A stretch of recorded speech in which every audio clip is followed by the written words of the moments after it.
Let's stay with us now and speak to Election Monitoring Network Policy Analyst Nkosikhulule Nyembezi. Thank you so much for your time, Mr. Nyembezi, this evening. I mean, there are various reactions, especially when you look at some of the results in KwaZulu-Natal as well as the Western Cape, these by-elections.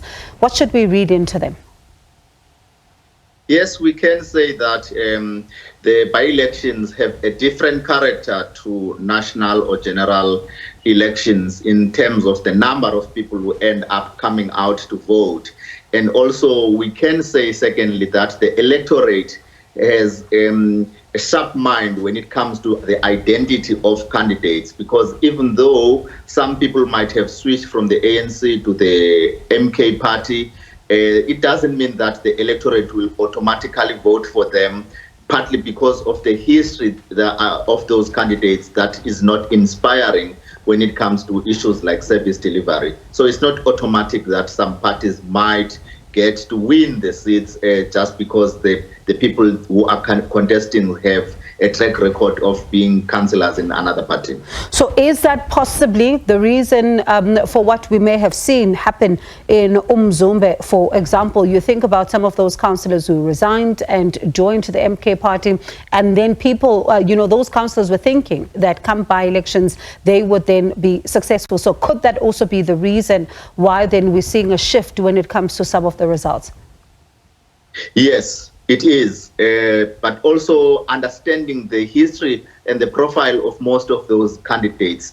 A number of them, a majority of them, were facing disciplinary hearings from the ANC because of a number of things, including a suspicion that they were now defectors to MK party.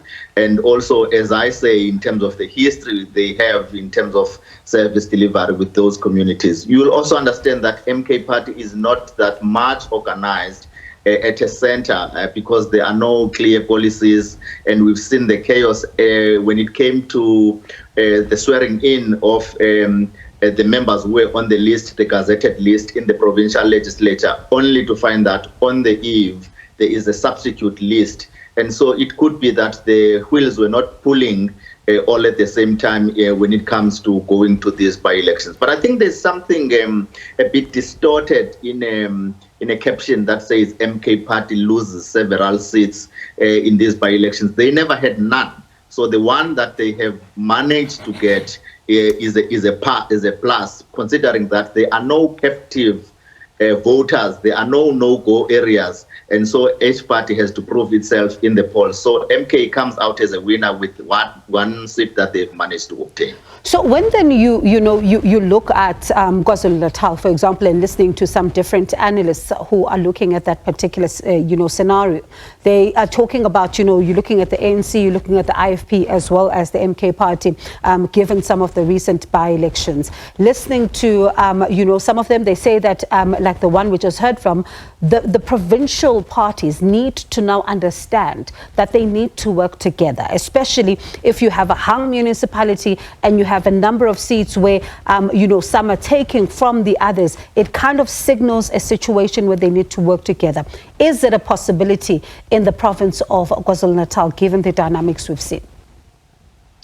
Yes, there is a possibility, because the high level of competition means that everyone will be on their toes in trying to ensure that they deliver on what they have promised. The MK party still has to prove itself that it is worthy of the vote that it is entrusted with by the voters. So this one councillor, who might historically be the first councillor to be voted as an MK councillor, is going to have to prove that. But I also think that it's not the end of the story. We will see more of these by-elections prompted by these resignations, even though they might be calculated in terms of the way they are synchronized. Because the appetite to get into the power, the appetite to get direct access onto state resources is so high in places like KwaZulu-Natal. And I do want to say also the dynamics at national level in terms of the government of national unity are going to permeate to provincial and local municipalities in terms of which party works with which party. So those shifts are going to prompt more by-elections, and these parties are going to have to prove themselves. So it's not the end of the story for any of these parties.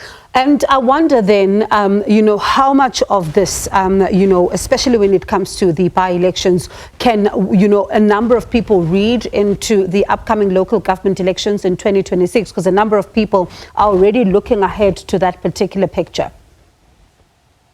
Well, it's got a sad and an encouraging story. The encouraging story is that councillors are supposed to be activated to do what they promised to do, to show themselves, to kind of develop this track record that they can use in 2026 to say, retain us in office, give us more of the power. But the downside is that it's likely to choke some of the deliveries that we're supposed to see, because these parties are likely to want to use the municipalities, their access to state resources, to feed into their political campaigns, into their pet projects, which might not necessarily be aligned with the IDPs and the priorities of the communities on the ground. And that is a big problem. And we must also understand that in these hung municipalities, or where there is a lot of reliance on the support of other parties, as we say, they are supposed to cooperate,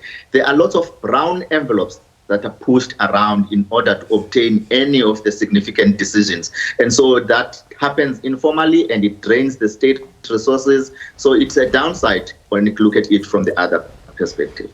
Quite an interesting perspective there. Thank you so much for that, just perspective, Nkosikhulule.